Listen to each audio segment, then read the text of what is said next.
Tuhan tidak pernah melupakan apapun yang kita lakukan untuk Tuhan, maka Tuhan selalu memperhatikan. Ya. Nah, itulah sebabnya kehidupan anak Tuhan, orang yang bersungguh-sungguh percaya kepada Tuhan, tidak akan pernah ditinggalkan oleh Tuhan, tetapi justru Tuhan akan selalu memperhatikan apa sih yang kita perlukan, apa yang kita butuhkan di dalam kehidupan kita ini. Bukan hanya itu, tetapi setiap problema masalah yang kita hadapi, sekecil apapun Dia tahu. Allah tahu. Lewat pujian yang baru kita nyanyikan, Allah mengerti, ya. Allah mengerti apa yang kita rasakan. Dia tahu, ya. Satu hal yang kita harus lakukan, kalau Allah mau lebih dalam lagi mengenal kehidupan kita, maka kita harus lebih bersungguh-sungguh. Amin. Amin. Ya. Dalam pengenalan kita, dalam pengiringan kita kepada Tuhan, kita jangan hanya sekedar mengenal Dia, tetapi kita harus lebih dalam, semakin dalam mengenal Dia, sehingga kuasanya semakin nyata bagi saudara saya. Nah, saudaraku yang kasih dalam Tuhan, untuk lebih dalam kita akan bacakan firman Allah dalam 1 Tesalonika pasal 4. 1 Tesalonika pasal 4, kita akan baca ayat yang ke-10. Ya, kita baca bersama-sama firman Allah demikian. Hal itu kamu lakukan juga terhadap semua saudara di seluruh wilayah Makedonia, tetapi menasihati kamu saudara-saudara supaya kamu lebih bersungguh-sungguh lagi melakukannya. Katakan amin. Saudaraku yang kasih dalam Tuhan, jadi sini kita lihat bahwa Rasul Paulus mau supaya jemaat yang ada di Tesalonika, semenjak awal mereka sudah percaya kepada Tuhan, mereka sudah mengenal Tuhan, mereka tahu bahwa Tuhan itu bisa membuat mujizat, bisa melakukan perkara-perkara yang ajaib, ya. Tetapi di sini Yesus lewat Rasul Paulus menasihatkan kepada jemaat di Tesalonika, supaya pengenalan mereka bukan hanya sekedar mengenal dari awal, tetapi harus ada peningkatan, harus ada kemajuan. Sehingga Rasul Paulus katakan bahwa mereka harus supaya lebih bersungguh-sungguh lagi dalam melakukannya. Apa yang mereka lakukan? Yaitu melakukan pelayanan pekerjaan Tuhan, melakukan apa yang Tuhan sudah tugaskan untuk mereka lakukan, ya.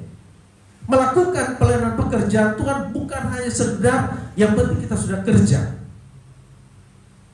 tetapi dikatakan bahwa kita harus bersungguh-sungguh, ya, bersungguh-sungguh. Nah, saudaraku yang kasih dalam Tuhan, setiap manusia maunya dalam pekerjaannya supaya sukses dalam segala hal.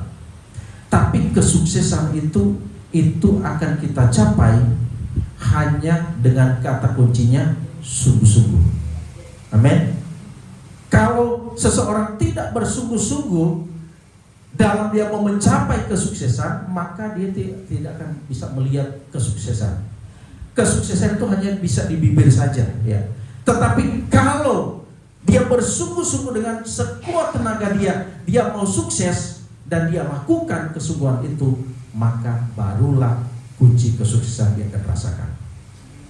Nah, saudaraku yang kasih dalam Tuhan, demikian juga di dalam setiap kerohanian kita, ya. Dalam pengiringan kita kepada Tuhan, satu kata kunci yaitu sungguh-sungguh taat, sungguh-sungguh beribadah, sungguh-sungguh berdoa dan melayani Tuhan. Maka Tuhan yang setia bagi saudara saya, ya. Dia setia sampai mati untuk menyelamatkan kita. Apa yang kita harus balas?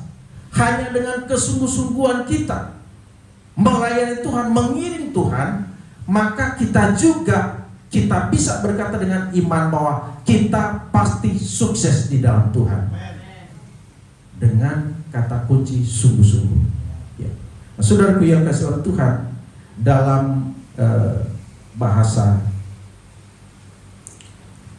versi King James dikatakan bahwa increase more increase, artinya semakin hari kita mengalami peningkatan. Dalam pengirian kita kepada Tuhan, kita jangan hanya bangga di level pertama, tetapi kita harus berusaha. Ya, anak-anak Tuhan yang percaya kepada Tuhan, dia harus optimis dalam pengirian kepada Tuhan, walaupun di depan saudara ada aja masalah, ya, ada aja proses, seperti kesaksian tadi. Tapi anak Tuhan tidak mengenal kata menyerah. Amin.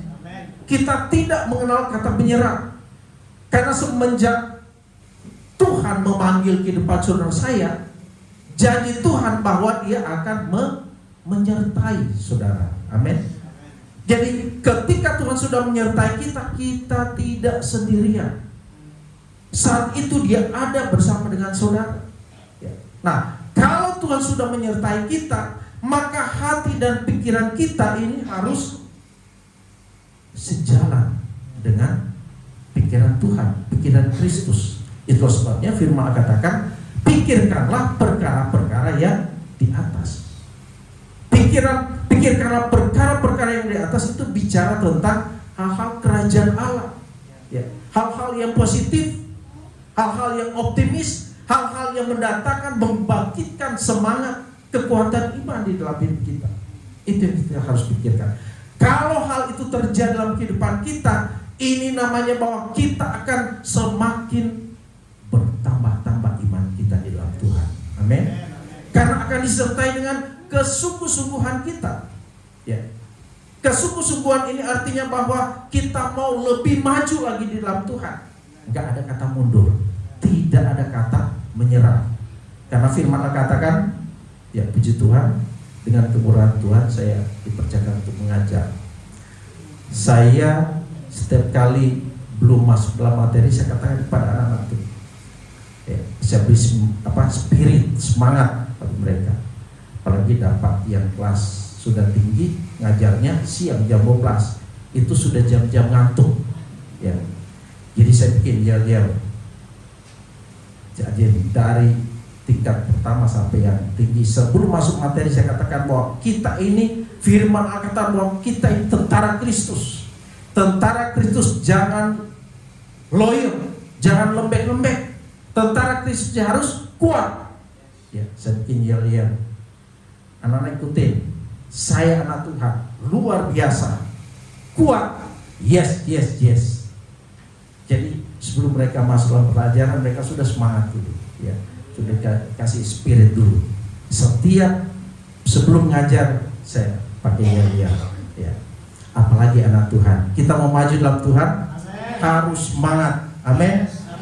Kita sebagai tentara Kristus, anak-anak aja saya katakan bahwa kita tentara Kristus. Kita ini orang dewasa. Amin. Kita lebih dari tentara Kristus. Amin. Kita punya optimis. Kita tidak ada kata menyerah di dalam Tuhan. Ya. Karena ketika kita bersungguh-sungguh mengikut Tuhan, maka kita optimis bahwa kita ada kemajuan. Kemajuan dalam hal apa? Pertama, hal jasmani, hal lahir, usaha, pekerjaan. Pekerjaan apa yang kita geluti? Pekerjaan apa yang kita lakukan? Kita harus optimis bahwa pekerjaan yang dari kecil tetapi itu Tuhan berikan dalam hidup kita, maka kita harus bersungguh-sungguh. Amin.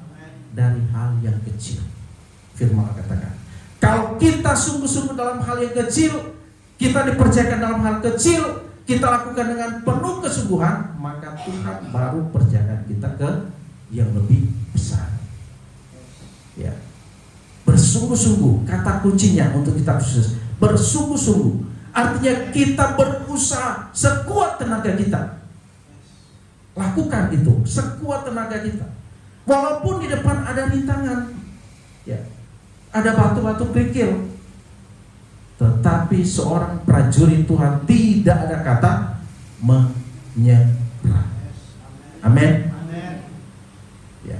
Kalaupun ada itu, kita katakan bahwa Tuhanku lebih besar. Ya. Tuhan saya lebih besar. Amin. Nah, saudaraku yang kasih dalam Tuhan, Jadi hari demi hari kita harus ada peningkatan, ya. Baik dalam usaha pekerjaan kita, dari hal yang terkecil kita harus optimis, harus punya gairah, harus punya semangat bahwa saya mau maju, tidak peduli dengan masalah persoalan. Ketika usaha pekerjaan saya sudah serahkan kepada Tuhan, ya, dan kita lebih sungguh-sungguh, Tuhan tahu gunung-gunung pencobaan itu Tuhan akan ratakan. Ya, apalagi dalam kesungguhan kita tidak pernah meninggalkan Tuhan. Kalau kita mau sukses dalam Tuhan, kita mau sukses dalam rohani kita harus tetap setia kepada Tuhan. Karena janji Tuhan, kalau kita utamakan dulu kerajaan Allah dan kebenarannya, maka yang lain-lain akan ditambahkan kepadamu. Jadi dua hal ini kita harus berjalan seimbang. Hal jasmani dan rohani kita lakukan dengan penuh kesungguhan hati. Ya. Nah, saudaraku yang kasih dalam Tuhan, itu hal jasmani tadi. Yang kedua, hal lahiriah.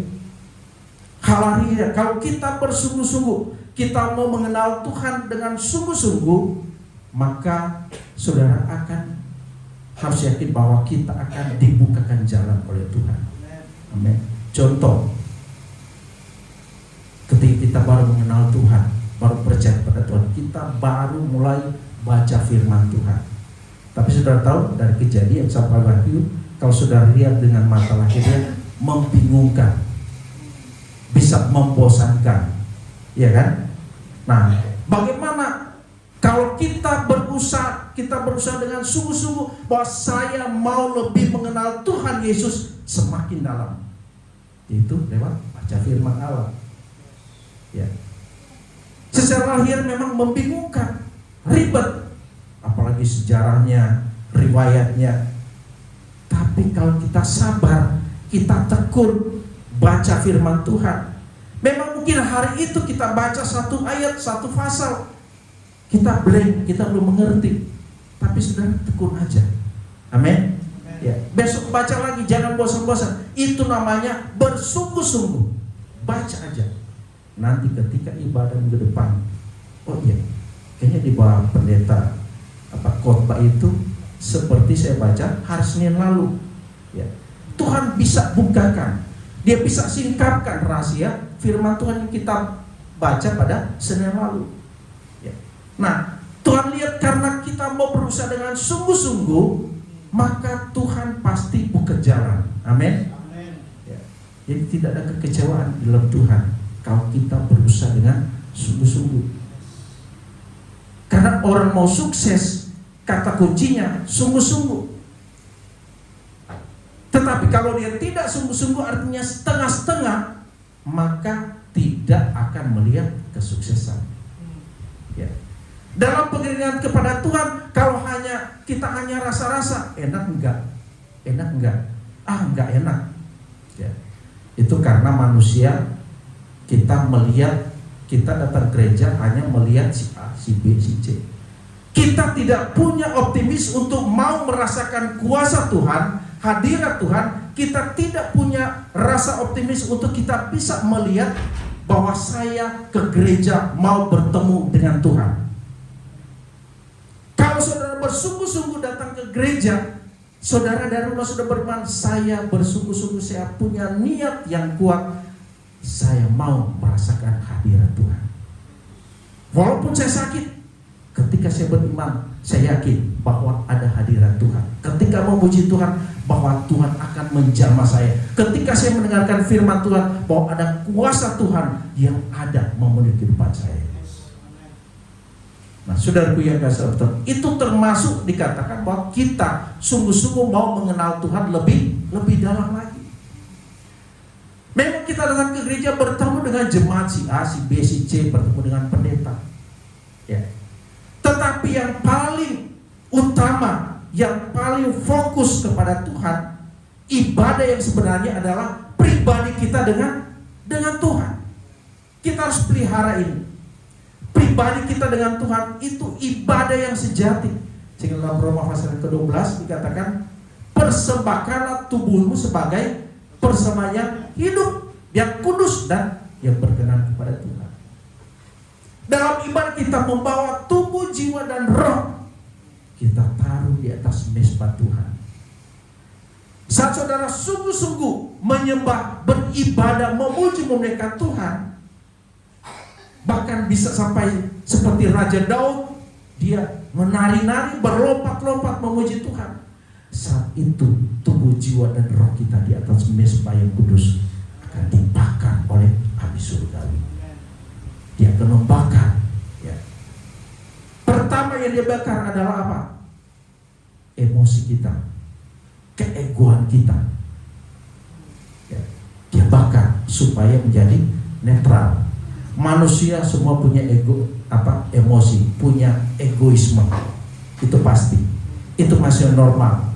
Tapi kalau emosi, egois berkelebihan, maka itu sudah tidak berkenan kepada Tuhan. Itu sebenarnya waktu kita di hadirat Tuhan, kita mempersembahkan tubuh, jiwa, dan roh di atas mezbah Allah, maka Allah membakar kehidupan saudara saya. Amin.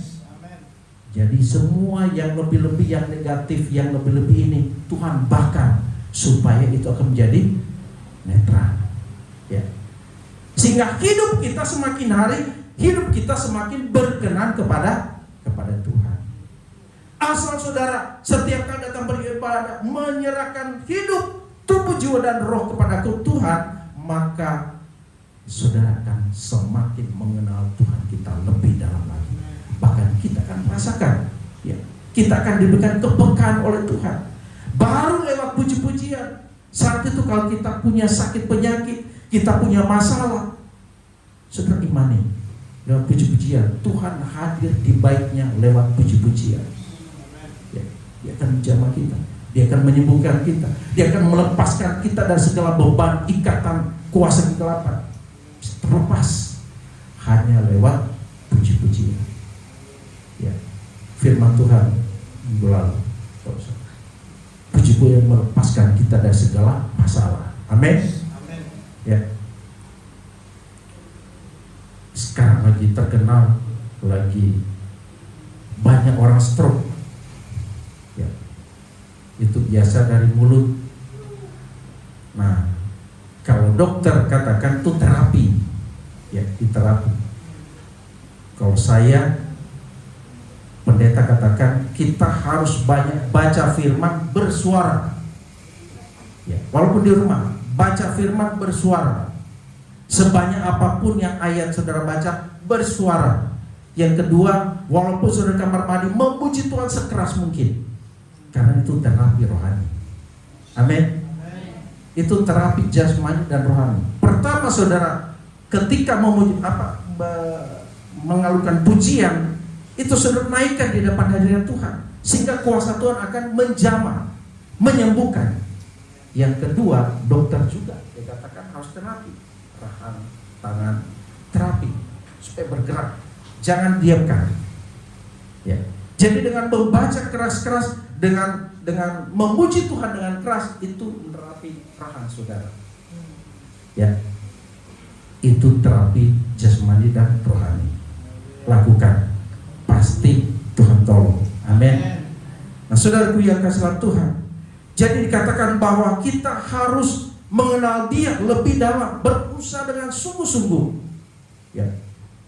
Sehingga kalau kita sudah berusaha berkenan kepada Tuhan, karena Dia adalah kemajuan iman rohani kita semakin maju di dalam Tuhan, maka saudara baca Hosea pasal 6 ayat yang ketiga. Hosea pasal 6 ayat yang ketiga dikatakan, marilah kita mengenal dan berusaha sungguh-sungguh mengenal Tuhan. Ia pasti muncul seperti fajar. Ia akan datang kepada kita seperti hujan pada akhir musim yang mengairi bumi. Amin. Amin. Jadi kalau kita mau diberkati oleh Tuhan, kita semakin bersungguh-sungguh mengenal Dia, maka otomatis iman kita akan naik, iman kita akan maju. Ya. Kalau iman kita maju dan hidup kita sudah berkenan kepada Tuhan, maka firman Allah katakan Dia pasti muncul seperti fajar. Amin. Fajar. Dia akan menerangi hidup saudara saya. Tadinya hidup kita dalam kegelapan dosa, maka dia akan terangi hidup kita, keluarga kita, usaha pekerjaan kita. Dia akan terangi dengan cahaya Shekinah Allah. Dia akan terangi setiap perjalanan hidup saudara saya, sehingga kita tidak mudah terantuk, kita tidak mudah kena kerikil, jatuh. Kalau fajar Allah menerangi hidup kehidupan saudara saya, maka hidup kita akan terus semakin penuh dengan kemuliaan Allah. Amin. Ya. Kita akan menjadi terang karena kemuliaan menyinari. Fajar itu datang dalam hidup kita, maka fajar akan menguasai hidup saudara saya. Kalau dia menguasai hidup kita, maka dia akan menuntun setiap langkah kita. Dia menerangi dan terang kemuliaan Allah. Amin. Sehingga kita tidak akan mudah tersesat. Ya, ingat dunia ini penuh dengan kegelapan dosa. Firman katakan bahwa dunia ini seperti lautan yang luas. Kalau kita tidak dibimbing oleh terang kebenaran firman Allah, maka langkah kita bisa terantuk, langkah kita bisa tersesat, mudah tersesat. Ya.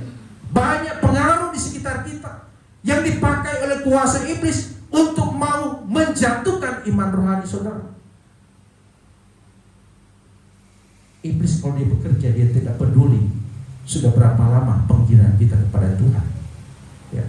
Tetapi ketika kita sudah mulai merasa bosan mengiring Tuhan, kita mulai merasakan lelah, capek, maka iblis akan mempergunakan celah itu untuk melemahkan iman saudara saya. Itu sebabnya Rasul Paulus setiap kali yang mengirim ke 14 jemaat, 14 surat yang dia tulis, setiap dalam pembukaan suratnya dia katakan berjaga-jaga dan waspada. Amin. Ya, berjaga-jaga, waspada. Karena iblis berjalan berkeliling. Dia mau mencari mangsa untuk diterkam, untuk dia punya teman masuk ke neraka yang kekal. Dia nggak sendirian, dia ada teman. Apalagi kita hidup di akhir zaman. Dia berusaha mempengaruhi iman orang-orang percaya. Ya. Bahkan kita yang sungguh-sungguh mengiring Tuhan, dia coba berusaha untuk menarik kita supaya kita mengikuti jalan yang tidak benar, supaya iman kita jatuh. Itu pekerjaan iblis. Ya. Tetapi anak Tuhan yang bersungguh-sungguh, dia akan diberikan kepekaan oleh Tuhan. Dia tidak akan mudah melangkah. Dia tidak akan mudah terpengaruh dengan suara-suara sumpah yang menjatuhkan iman percaya. Dia tidak akan mudah tertarik. Ya. Seperti Hawa ditawari iblis untuk memakan buah yang baik dan jahat. Indah memang. Ya. Sampai si Hawa tertarik. Akhirnya telanjang dan dosa. Sesuatu yang menarik. Jangan cepat kita untuk terpengaruh. Ada kata yang berkata bahwa kalau obat yang pahit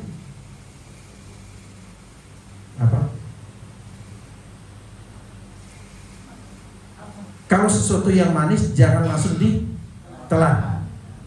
Sesuatu yang pahit jangan langsung dimuntahkan.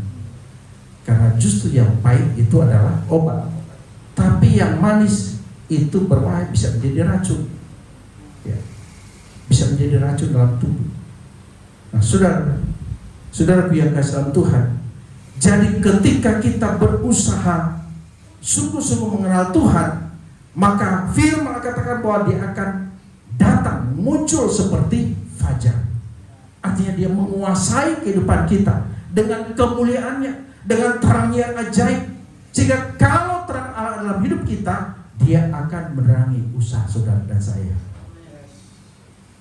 Setiap rencana-rencana kita supaya kita tidak salah, dia terangi mata rohani saudara.